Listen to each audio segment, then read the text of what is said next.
दिन रात गोविंद गोविंद का गुणगान करते हैं।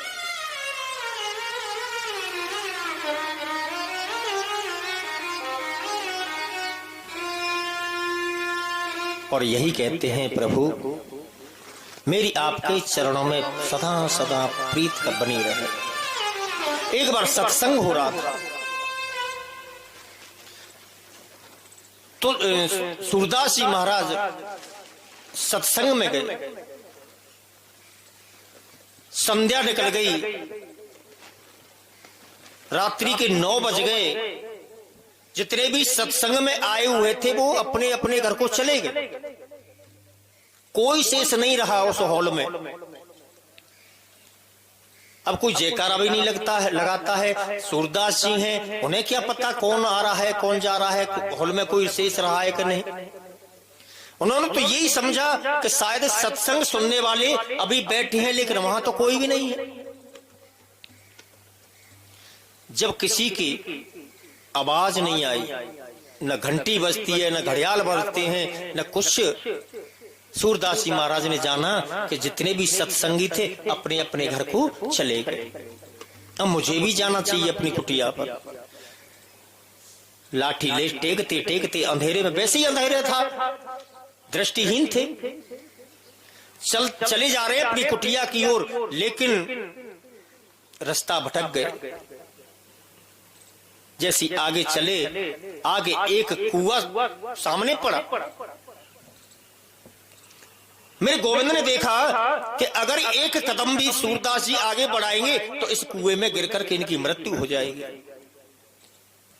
क्योंकि इनका सहारा एक मैं हूं,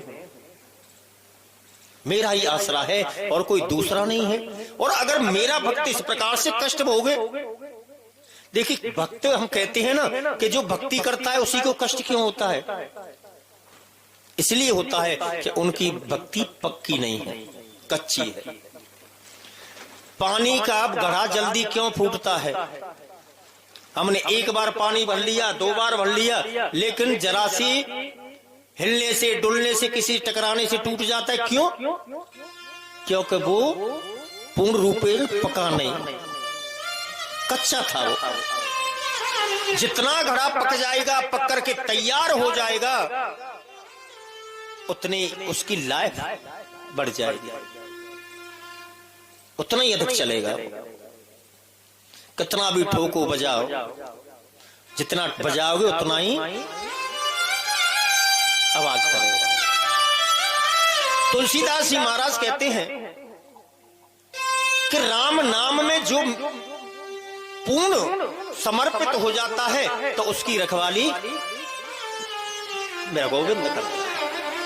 सूरदास जी चले जा रहे हैं, मेरे गोविंद ने देखा एक कदम भी इन्होंने आगे बढ़ा दिया तो ये इसी में प्राणांत इनका हो जाएगा। क्यों? भक्ति पक्की है। आए एक बालक का, छोटे से बालक का रूप बना करके, और मेरे गोविंद ने सूरदास जी के हाथ को पकड़ लिया। बाबा इधर से रास्ता नहीं है, आपकी कुटिया का ये रास्ता है। सूरदास जी महाराज ने विचार किया, इस अर्धरात्रि में बिल्कुल निर्जन, यहां पर चिड़िया भी नहीं चौंक रही है, बिल्कुल नीरव वातावरण है, रजनी अपनी चरम स्थिति में है।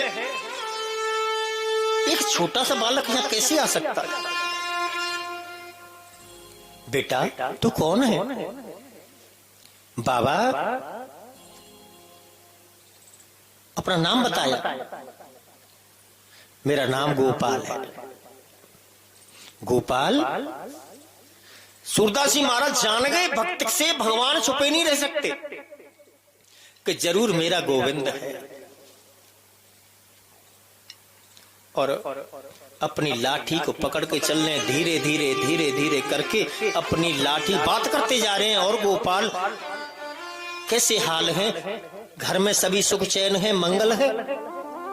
सत्संग प्रारंभ कर दिया, लेकिन हाथ धीरे धीरे करके जहां पर मेरे गोविंद ने उस लाठी को पकड़ रखा था उनकी तरफ बढ़ाने लगे। और जब सूरदास जी महाराज ने कन्हैया के हाथ को पकड़ो। गोविंद ने एक झटके से ही हाथ को छुड़ा लिया। सूरदास जी जान के आंखों में आंसू धारा बहने लगी। कन्हैया बेशक तू चला जा, बाह छुड़ा के जा तू हो,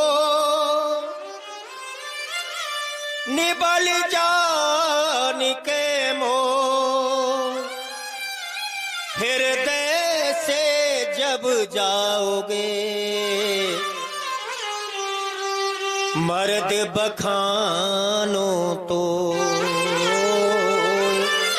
मर्द बखानो। कन्हैया एक तो मैं अंधा, दूसरा मैं वृद्ध, मैं देख भी नहीं सकता तुझे। बुढ़ापा आने के कारण मैं तुझे दौड़ करके पकड़ भी नहीं सकता, मैं तुम्हारे पीछे भाग नहीं सकता, तुझे आना पड़ेगा। अरे मैं तुझे जब जानूंगा तू हाथ छुड़ा के तो जा सकता है, लेकिन मेरे हृदय में तू बसा है ना, इसमें से निकल करके दिखा दे। कन्हैया जी मुस्कुराए और कहा बाबा इसीलिए तो मैं भक्तों से हार जाता हूं। अपने प्रण को भक्तों के लिए मेरे गोविंद तोड़ देते हैं।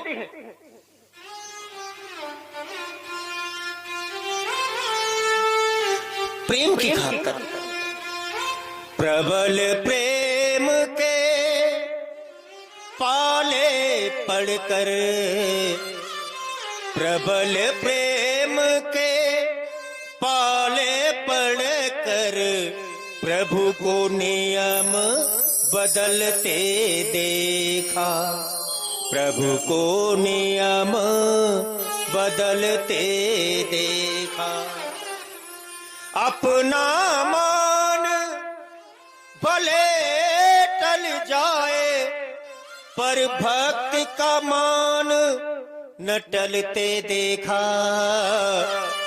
प्रबल प्रेम के पाले पड़कर, प्रभु को नियम बदलते देखा।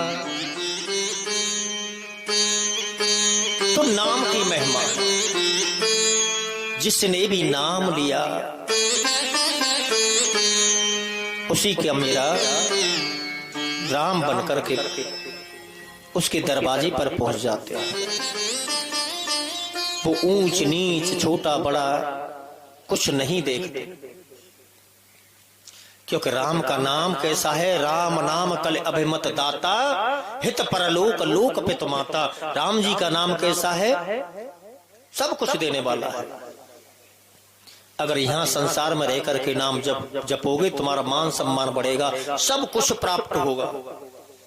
और मरने के बाद क्या होगा, परलोक यानी परम धाम की प्राप्ति होगी। नहीं कल कर्म न भगत विवेकु, और राम नाम अवलंबन एकु। राम के सिवाय, राम नाम के समान कोई दूसरी भक्ति है नहीं। क्यों? ध्यान प्रथम जुग मख विधि दूजे, द्वापर परितोषत पद पूजे। सतयुग में कई कई हजार वर्ष तक ध्यान करते थे, फिर भी कोई गारंटी नहीं कि भगवान मिलेंगे। त्रेता उसमें नाम की महिमा बताए, यज्ञ बताए। कितने भी यज्ञ कर लो, रासु यज्ञ कर लो, अश्वमेध यज्ञ कर लो, धनुष यज्ञ कर लो, वाजपेयी यज्ञ कर लो, कोई भी यज्ञ कर लो, लेकिन फिर भी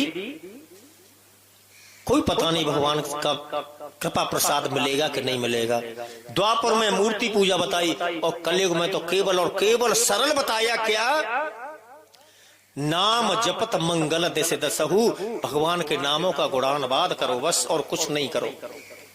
न ध्यान लगाने की जरूरत है और न तप करने की आवश्यकता है। और जो हम व्रत करते हैं ना, किस लिए करते हैं? सोमवार का व्रत करती हैं माताएं, करती हैं। अब नवरात्रों का व्रत करती हैं। चलो उनका व्रत करना तो ठीक है जो एक लौंग में बतासे में रहते हैं, है? लेकिन नवरात्रि आ रहे हैं, पता है, और नवरात्रों में माताएं बहनें व्रत करती हैं। चलो चकाचक पहले ही एक 5 किलो खोआ लेंगे, 2.5 सेर तगार लेंगे, वहां में फलानी फलानी मेगा डालेंगे, है? कम से कम ये व्रत के बहाने से तो मिलेगा। भगवान कहते हैं कोई व्रत नहीं, केवल नाम का जाप करो। यही सबसे बड़ी भक्ति है कलयुग के अंदर। मंदिर में जाना बुरी बात नहीं है, जाना चाहिए, हमारी हिंदू संस्कृति है। हम सनातन धर्म में पले हैं, बड़े हैं, जन्म लिया है, भगवान के दर्शन करने के लिए मंदिर जाना चाहिए। लेकिन न जाओ फिर भी कोई बात नहीं, चलेगा। लेकिन इतना जरूर करना पड़ेगा, भगवान के नाम का जाप जरूर करना पड़ेगा। वैसे नहीं कर सकते कोई बात नहीं है, आसन लगा करके 4 बहनें जा रही हैं, 4 मैया जा रही हैं, तो आपस में राम राम जी इतना तो कर सकते हैं। लेकिन जौवन ना कर सके, क्यों? मैं उम्र में बेशक छोटी हूं, है, लेकिन जाकी सास लगूं मैं, तो मैं कैसे राम राम कर दूं? ऐसी भावना आ जाती है ना। उम्र में ये बेशक बड़ी है, मैं छोटी हूं, लेकिन मैं सास लगूं, जी मेरी बहू लगे, और सास बहुते राम राम करे, कैसे हो जाएगा? यहां पर उम्र का आड़े आ जाता है। मैं ब्राह्मणी हूं और ये क्षत्राणी है या कोई और है, तो बताओ मैं कैसे राम राम कर दूं? बच्चों में संस्कार डालना चाहिए राम राम करने की। राम राम में छोटा बड़ा नहीं देखा जाता। अरे तुम भी लो और सामने वाले से भी राम का नाम उच्चारण करवाओ, भजन हो गया तुम्हारा। दिखावा नहीं, भगवान कहते मुझे दिखावे की जरूरत नहीं है।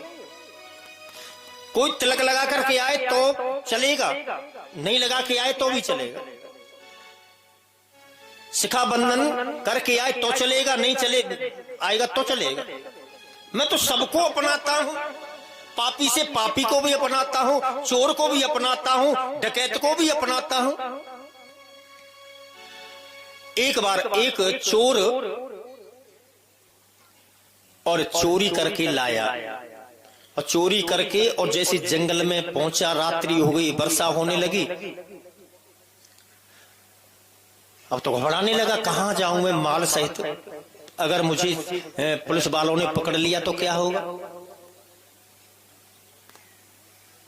उसको एक कुटिया दिखाई दी और वह उस कुटिया में पहुंचा, साधु की कुटिया है। उस चोर ने आवाज लगाई, सीताराम करी। अंदर कुटिया में से महात्मा जी ने पूछा, तू कौन है भाई? अब चोर कहता है कि मैं संसार में रह करके तो असत्य बोल सकता हूं, लेकिन ये संत का आश्रम है। देखिए, तीर्थों में, देवालय में, गुरु जी के घर, संत ब्राह्मण के घर, उनके घर कभी झूठ नहीं बोलना चाहिए।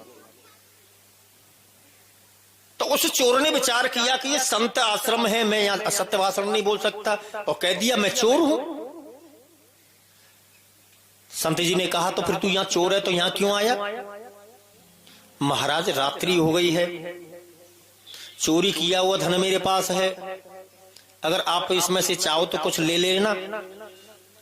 वर्षा हो रही है महाराज, अब मैं कहां जाऊं? मुझे मात्र 2 घंटे के लिए ठहरने के लिए स्थान दीजिए। उस संत ने डांट लगाई, फटकार दिया, नहीं, चोर का मेरे आश्रम में, संत के आश्रम में कोई काम नहीं है, भाग यहां से। निवेदन किया, महाराज 2 घंटे की बात है, 12-1 तो वैसे ही बज रहा है, 3 बजे मैं चला जाऊंगा। नहीं, बहुत निवेदन करने पर भी वो महात्मा जी नहीं पिघले, और जैसी बहाना चाहे तभी आकाशवाणी हुई, हे महात्मा जी आप कैसे संतो? संतों का ये काम नहीं है। संत हृदय नवनीति समाना। संत का हृदय तो पिघल जाता है दूसरे के दुख को, कष्ट को देख करके। संत ये नहीं देखता कि उसकी शरण में कौन आया है, चोर है कि बदमाश है कि पापी है कि दुराचारी है, कौन है। संत के लिए तो सभी समान है। संत में वो सामर्थ्य होती है कि पापी के पाप को भी वो नष्ट कर सकता है।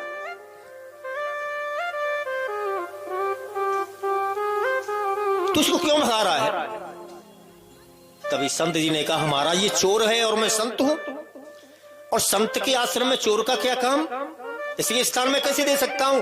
तभी आकाशवाणी हुई कि मैं भगवान, मैं सर्वशक्तिमान।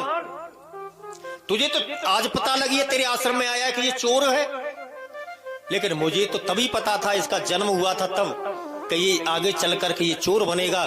तो मैंने इसको धरती पर रहने का स्थान दिया, मैंने इसको हवा दी, मैंने इसको जल दिया, मैंने इसको सूर्य की रोशनी दी, और मैंने आकाश की छाया दी।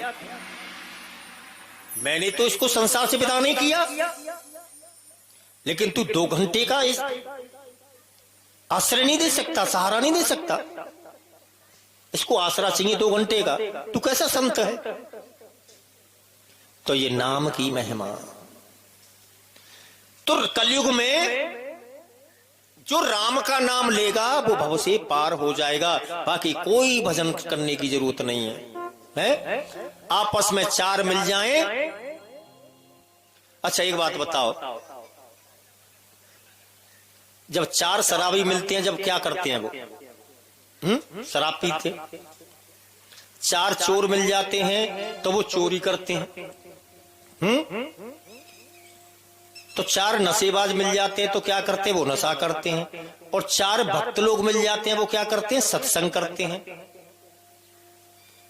तो यहां सत्संग की गंगा बह रही है।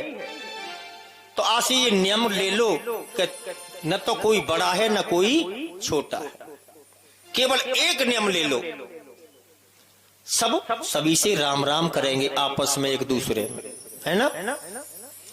कोई किराया ना लग रहा, कोई टैक्स ना लग रहा है, कछु तो ना लेना देना पड़ रहे, तो राम राम करने में क्या बुराई है। इसका देखना प्रभाव। राम नाम कल अभिमत दाता, हित परलोक लोक पितु माता। तो अब आइए चलते हैं भगवान की कथा की ओर। लेकिन भगवान की कथा जब तक भगवान शंकर की स्तुति नहीं हो जाती तब तक कथा प्रारंभ नहीं हो सकती। सादर से वह नाय अब माथा, और बरनौ बिशद राम गुण गाथा। शिव जी के चरणों में कोटि कोटि सादर वंदन और तुलसीदास जी महाराज ने किया और कहा कि मैं राम जी के चरित्र का गुणानुवाद करता हूँ। सम्मत 1631 करो कथा हरि पद धरि सीसा। और उन्होंने सम्मत 1631 में और श्री रामचरितमानस की कथा करना प्रारंभ किया। आइए भगवान भोले शंकर को मनाते हैं। शंकर तेरी जटा से बहती है गंगाधारा, भोले तेरी जटा से बहती है गंगाधारा।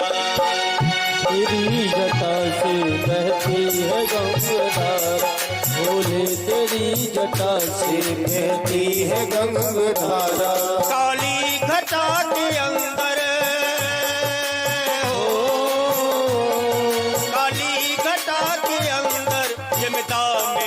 उजाला, भोले तेरी जटा से बहती है गंगाधारा। शंकर तेरी जटा से बहती है गंगाधारा। हर हर महादेव।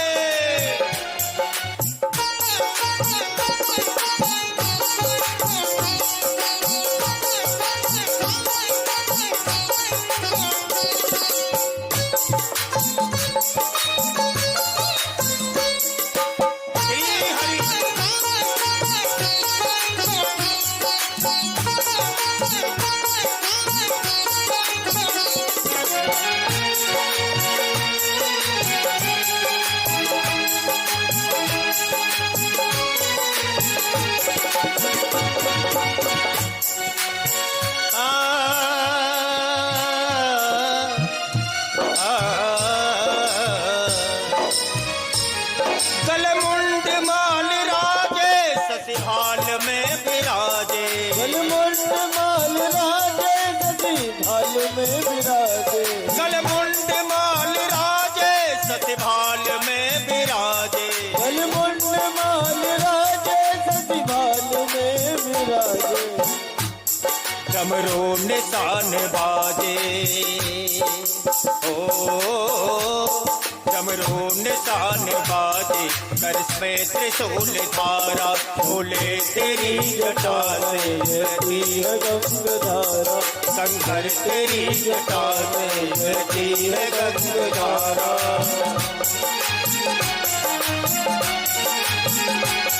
काली घटा के अंदर हो,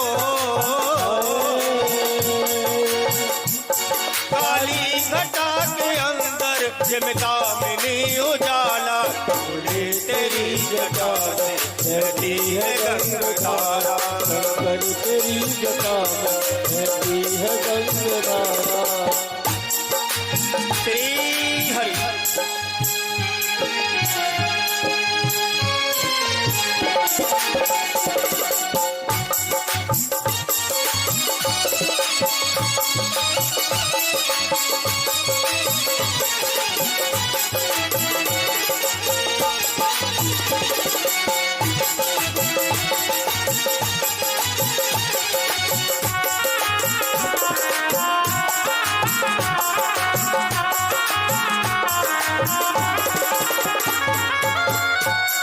सोहे भोले,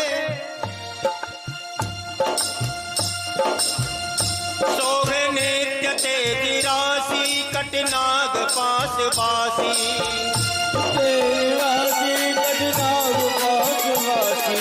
सोहे नित्य राशि, कटबंध नाग पासी।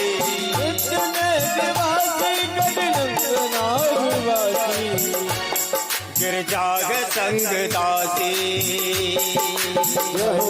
गिरजाग संग दासी, सब विश्व का आधारा, शंकर तेरी जटा से बहती है गंगाधारा। भोले तेरी जटा बहती है गंगाधारा। काली घटा के अंदर होए काली घटा के अंदर दामिनी उजारा, बोले तेरी जटा से बहती है गंगाधारा। शंकर तेरी जटा बहती है गंगाधारा।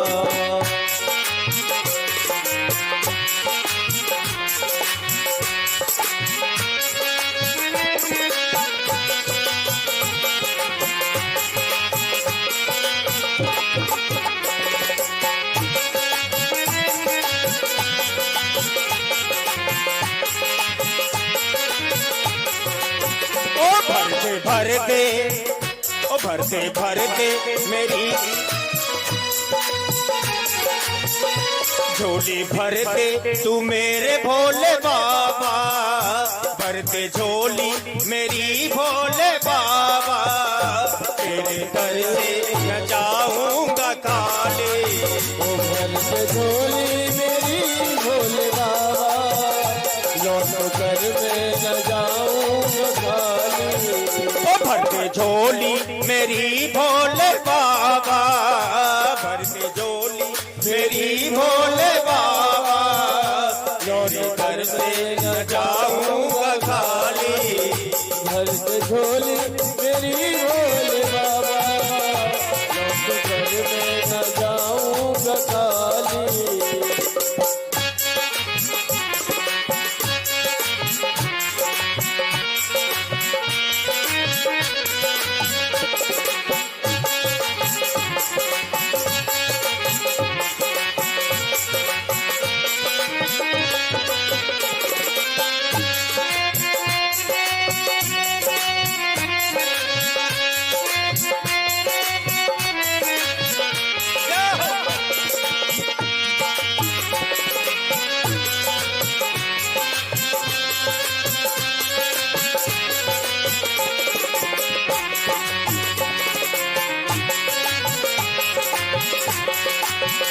भरते झोली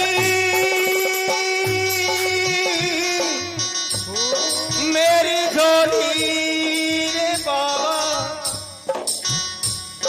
दे झोली मेरी भोले बाबा, तेरे दर से न जाऊंगा खाली, तेरे दर से न जाऊंगा खाली, मैं खाली तेरे दर से न जाऊंगा खाली।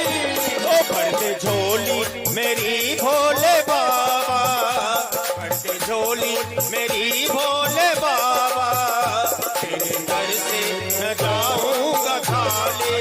ओ भर दे झोली मेरी भोले बाबा, लौट घर में न जाऊंगा खाली। शिव नाम जो उचारे सब पाप दोष तारे, नाम जो उचारे सब पाप दोष तारे। निज भक्त दुख हारी कैलाश में बिहारा, भोले तेरी जटा में नदी है गंगधारा, तेरी जटा में नदी है गंगधारा, भोले तेरी जटा से बहती है गंगधारा, भोले तेरी जटा में नदी है गंगधारा। शंकर तेरी जटा से बहती है गंगधारा। तो रामचरितमानस की भगवान शिव को स्मरण करते हुए तुलसीदास जी महाराज ने रचना की। नौमी तिथि भौम बार मधुमासा, नौमी है मंगलवार है और चैत्र का महीना है। अवधपुरी ये चरित्र प्रकाशा, और अयोध्या का ये चरित्र रचा तुलसीदास जी महाराज ने। और आगे तुलसीदास जी महाराज ने शरणागति की भूमिका से शुरू किया।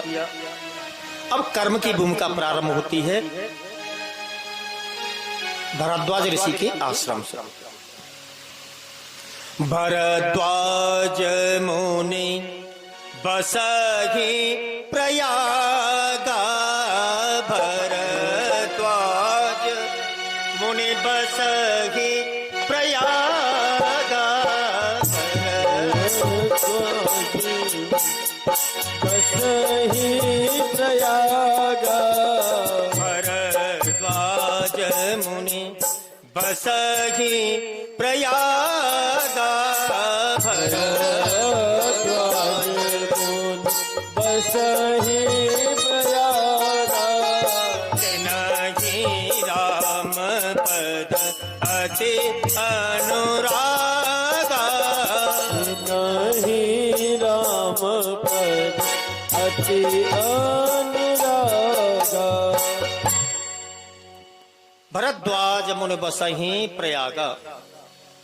प्रयागराज तीर्थ में भरद्वाज ऋषि बसते हैं, आश्रम है उनका वहां पर, जिनका राम जी के चरणों में विशेष प्रेम है, अनुराग है। एक होता है राग और एक होता है अनुराग। राग में काम की बहुलता ज्यादा होती है और अनुराग में भक्ति की भावना अधिक होती है। तो राम जी के चरणों में भरद्वाज ऋषि की प्रधान अवधारणा है, अनुराग है। और तापस समदम दया निधाना, परमारथ पथ परम सुजाना।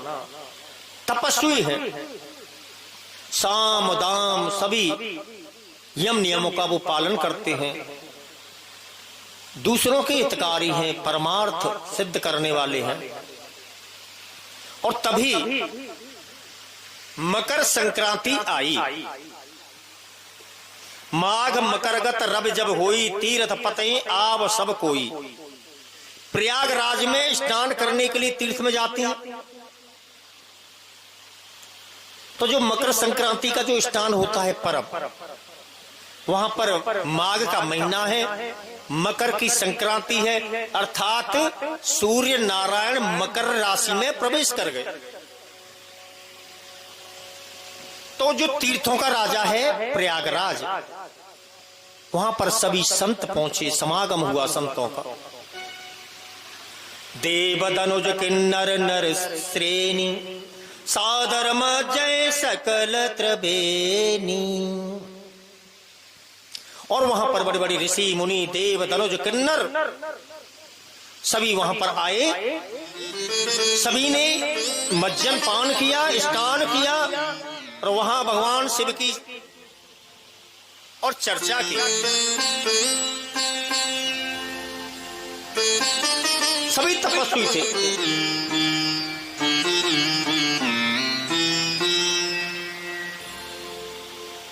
भरद्वाज ऋषि ने सभी का स्वागत किया।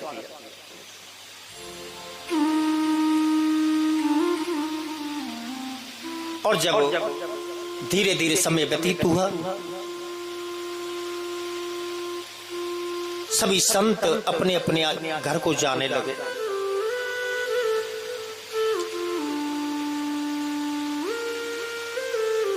तो जैसे ही याज्ञवल्क्य जी वहां पर आए थे,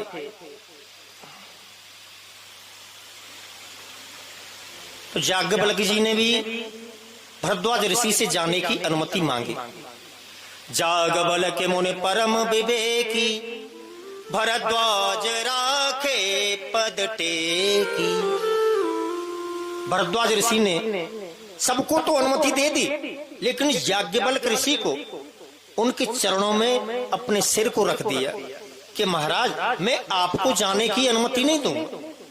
क्यों भाई, सबको अनुमति दे दी, मैं क्यों नहीं जा सकता? इसका एक कारण है प्रभु,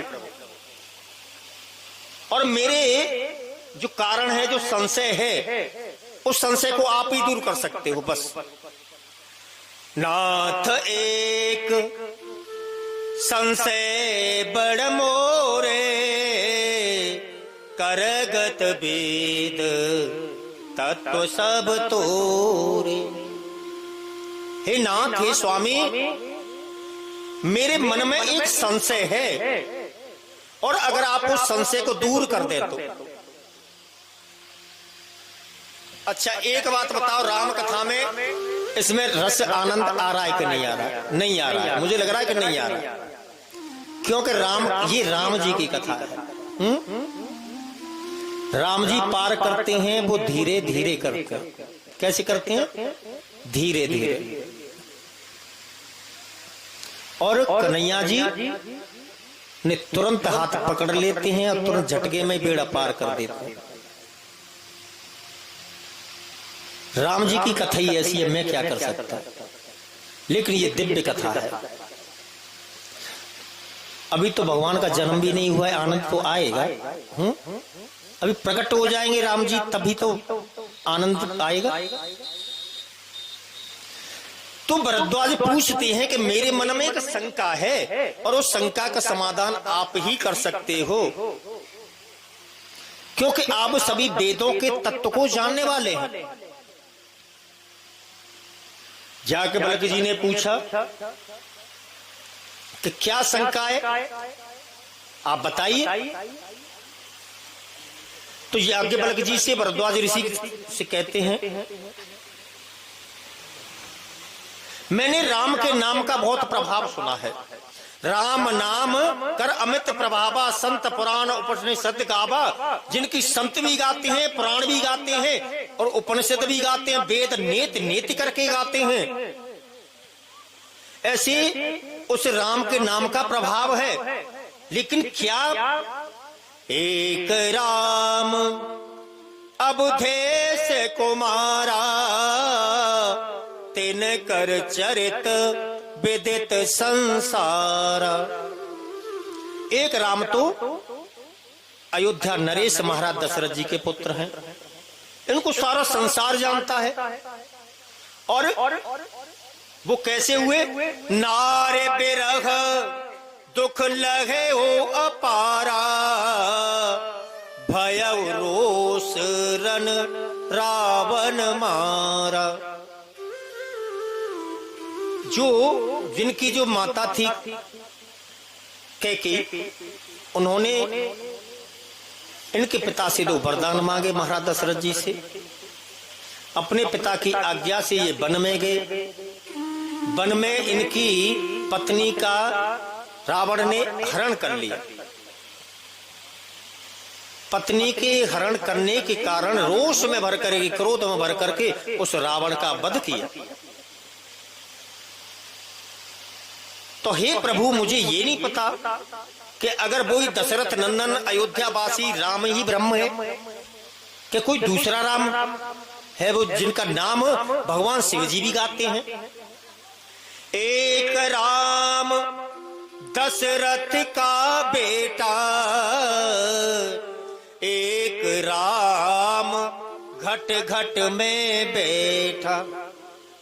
एक तो राम ये है कि वो दशरथ जी का कुमार है, बेटा है, और एक राम सभी के हृदय में वास करता है। एक राम का सभी पसारा, एक राम है सबसे न्यारा। और सुना है कि एक राम सभी में वास है, यानी कण कण में उसका वास है, और वो सबसे न्यारा है। तो आप ये बताओ कि वो राम कौन सा है, वो ब्रह्म कौन सा है जिसके वेद नेत नेत करके गाते हैं। याज्ञवल्क्य जी ने कहा, मुस्कुराए कि ये तुम्हारा संशय नहीं, तुम सब कुछ जानते हो, लेकिन फिर भी तुम्हारी राम के नाम में भक्ति है, अपार श्रद्धा है, इसलिए तुम मेरे मुख से कहलवाना चाहते हो। सोए राम दशरथ का बेटा, सोए राम घट घट में बैठा, सोए राम का सभी पसारा, सोए राम है सबसे न्यारा। अगर हम अपनी बुद्धि लड़ाए तो समझ में नहीं आएगा कि दशरथ नंदन ही वो परब्रह्म राम है। अगर हम अपनी बुद्धि से आदमी को नहीं पहचान सकते, तुम परमात्मा को तो पहचान कैसे सकते हो। आज बाप बेटा को नहीं पहचान पाता, बेटा बाप को नहीं पहचान पाता, मित्र मित्र को नहीं पहचान पाता, पत्नी पति को नहीं पहचान पाती, पति पत्नी को भूल जाता है।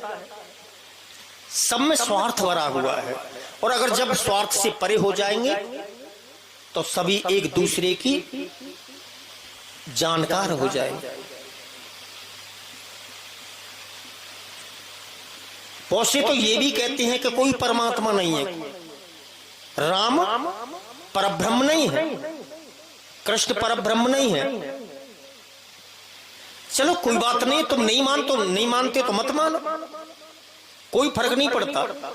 जो मानता है उसके लिए बहुत बहुत धन्यवाद, और जो नहीं मानता है उसके लिए भी धन्यवाद। तो राम है तो है, सूर्य है तो है, चंद्रमा है तो है, कोई जुटला नहीं सकता। राम परब्रह्म परमात्मा है।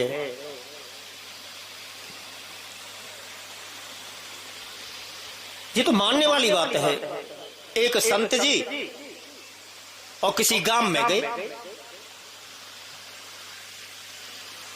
और गांव में चर्चा हो गई कि वृंदावन से बहुत बड़े महात्मा जी आए हैं, खंडानंद जी महाराज आए हैं।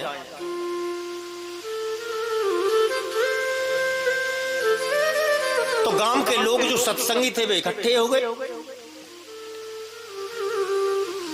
और महाराज को दंडवत किया। महाराज के जलपान की व्यवस्था करी। महाराज ऐसा करो कि कल आपके मुखारबिंद से कुछ सत्संग हो जाए। महात्मा जी ने कहा कि ठीक है, कोई बात नहीं है, सत्संग कर लेना। अब तो पूरे गांव में चर्चा हो गई कि वृंदावन से खंडानंद जी महाराज आए हैं और वो सत्संग करेंगे कल। भाई इतने बड़े पहुंचे संत हैं, उनकी बहुत सुंदर स्टेज की तैयारी करवाई, बहुत बड़ा विशाल मंच बनाया, लाइट की व्यवस्था की, बहुत पैसा खर्च हुआ। सत्संग का समय निश्चित हुआ 8 बजे से। ठीक 8 बजे संत जी मंच पर आसीन हुए और तभी महाराज जी ने कहा कि सत्संग में किस विषय पर चर्चा करना चाहते हो। तो वह लोगों ने कहा कि प्रभु हम ये जानना चाहते हैं कि भगवान है कि नहीं है। संत जी ने कहा कि ठीक है।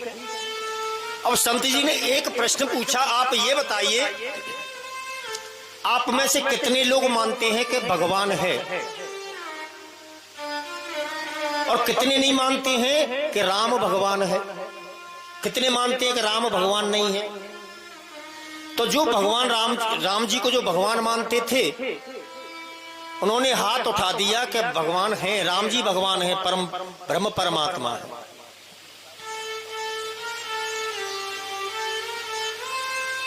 और जो नहीं मानते थे कि भगवान श्री राम जी भगवान नहीं है, तो तब उन्होंने कह दिया, संत जी ने कहा कि जिनको पता नहीं है कि राम भगवान है और जिनको पता है कि राम भगवान है, तो एक काम करना, जो जानने वाले हैं राम जी को ये भगवान है, तो जो नहीं जानते उनको बता देना कि राम ही पर ब्रह्म परमात्मा है। संत जी नीचे और मंच से उतर गए और चले गए। अब आपस में लोग कहने लगे, बस ये तो 2 मिनट का सत्संग हुआ, इतना बड़ा मंच, इतनी बड़ी सजावट हुई और एक ही शब्द में कह दिया, जो जानते हैं न जानने वालों को बता दे कि राम ही परब्रह्म परमात्मा है। भाई संत जी इतने बड़े संत हैं, जब तक घंटे 2 घंटे का प्रवचन नहीं हो। महाराज जी की शरण में गए, महाराज जी आज कोई बात नहीं है, कल का सत्संग और होगा। ठीक है, अगले दिन की व्यवस्था हुई। संत जी पुनः सही समय पर मंचासीन हुए। पूछा, अब आपस में लोगों ने मंत्रणा कर ली थी, अब एक काम करना, आप सभी ये कह देना कि राम परमात्मा नहीं है।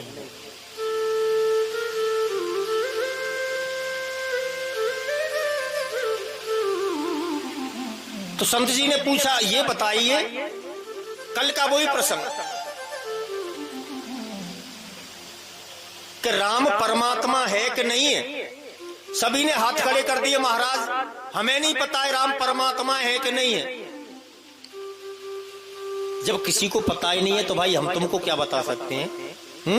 अब तक ना समझे तो अब कौन समझा सकता है। जान ले जो देख जनाई, जानत तुम्हें होए जाई। भेद तो परमात्मा का वो ही बता सकता है जिसने परमात्मा का साक्षात्कार किया। जो नहीं जानते तो फिर क्या बताना।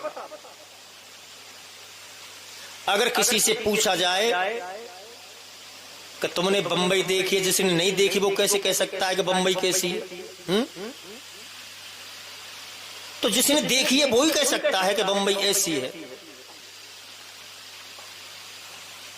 तो इतना निर्गुण वाले कहते हैं कि परमात्मा है, उसका कोई आकार नहीं है, लेकिन सगुण वाले कहते परमात्मा है, राम है।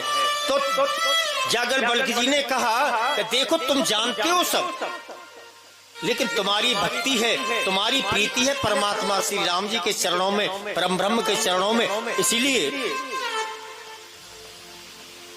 तुम्हारे मन में ऐसी शंका है। लेकिन तुम्हारे हित के लिए और मैं तुम्हें राम कथा कहता हूं, जो कि भगवान शंकर ने माता पार्वती जी को सुनाई थी। याज्ञवल्क्य जी अक्षय वट के वृक्ष के नीचे बैठे हैं। शंकर भगवान कथा कहते हैं कैलाश के वट के नीचे, भुसुंडी महाराज नीलगिरी पर्वत के नीचे कथा कहते हैं। रामायण के 3 वक्ता और 3 श्रोता, एक प्रयागराज में याज्ञवल्क्य जी कथा सुना रहे हैं, किनको? भरद्वाज जी को। कैलाश पर भगवान शिव कथा सुना रहे हैं माता पार्वती को, और नीलगिरी पर गरुड़ जी को कथा सुना रहे हैं काग भुसुंडी जी। और चौथी जगह कथा कहां हो रही है? कहां? उजरई में। तो वक्ता कितने हुए? 4। और यहां श्रोता कितने हुए? अनेक। तो अभी ये अच्छे वृक्ष है। अच्छे वृक्ष किसे कहते हैं? जहां, जिसे कल्प वृक्ष कहते हैं, जो मांगोगे वो ही प्राप्त होगा, जैसी कामना करोगे वही प्राप्त हो जाएगा। तो ऐसा स्थान है ये। याज्ञवल्क्य जी कथा की शुरुआत करते हैं। भरद्वाज जी, चंद्र की किरणों के समान ये राम कथा है, और सूर्य वंश की कथा कहने के लिए सूर्य की किरणें अगर कहा होता तो रामायण का गौरव अधिक गाया जाता, पर सूर्य की किरणों के समान नहीं, चंद्र की किरणों के समान श्री राम की कथा है। क्यों कि सूर्य नारायण की किरणें जो होती हैं वो उष्ण होती हैं, तेज होती हैं, उनमें ताप अधिक होता है, और चंद्रमा की जो किरणें हैं वो शीतल होती हैं, सभी को अतिशय प्रिय होती हैं। एक बार तो याज्ञवल्क्य जी कहते हैं, भरद्वाज जी, तुम्हारा जो प्रश्न है ना कि राम कौन है, ये प्रश्न तुमने नहीं पूछा, ये प्रश्न तो युगों युगों से चला आ रहा है। क्या ब्रह्म कौन है? क्या राम ब्रह्म है? तो एक बार भगवान शिव जी को सती ने प्रश्न पूछा, तो उनको भी भगवान शिव ने यही जवाब दिया जो मैं तुमको दे रहा हूं। और क्या जवाब दिया? हे भरद्वाज जी, कि एक बार त्रेता युग में भगवान शिव जी की कथा सुनने की इच्छा हुई, और वे कैलाश से उतर करके कुंभज ऋषि अर्थात अगस्त ऋषि के आश्रम में पहुंचे, जहां पर राम कथा हो रही थी।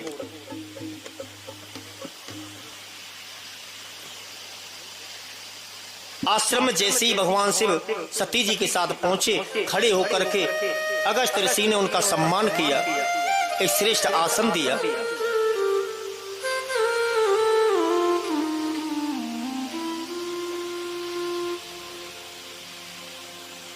और कथा प्रारंभ हुई। वैसे नियम होता है कि कथा करने वाला ऊंचे आसन पर, सुनने वाला नीचे आसन पर, लेकिन अगस्त ऋषि ने, ये संसार के माता पिता है, तो इनके लिए आसन ऊंचे स्थान पर बैठाया रखा, नीचे स्वयं बैठे और कथा सुना रहे हैं। लेकिन यहाँ भगवान शिव ने कथा सुनी बड़े भाव से, राम जी की कथा, लेकिन माता सती के मन में शंका हो गई, ये कैसे, क्या कथा करेगा, ये तो स्वयं हमारी पूजा करता है, अर्चन करता है, ये हमें क्या कथा सुनाएगा।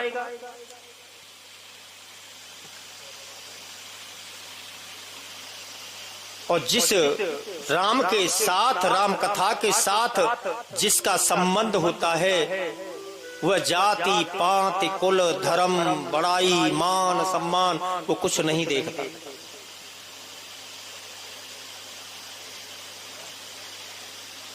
तो इस प्रकार से भगवान शिव ने तो कथा सुनी, लेकिन सती जी ने कथा नहीं सुनी। और जब कथा पूर्ण हुई, भगवान शिव और माता सती जी और कैलाश की ओर चले।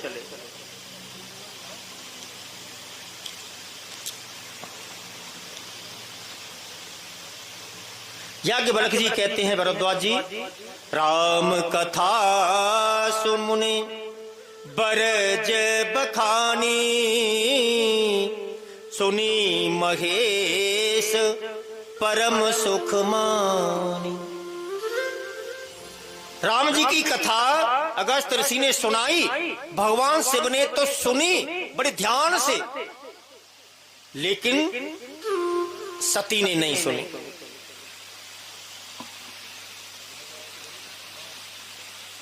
जिसने अगर कथा सुन ली होती तो ये इतनी शंका उत्पन्न नहीं होती।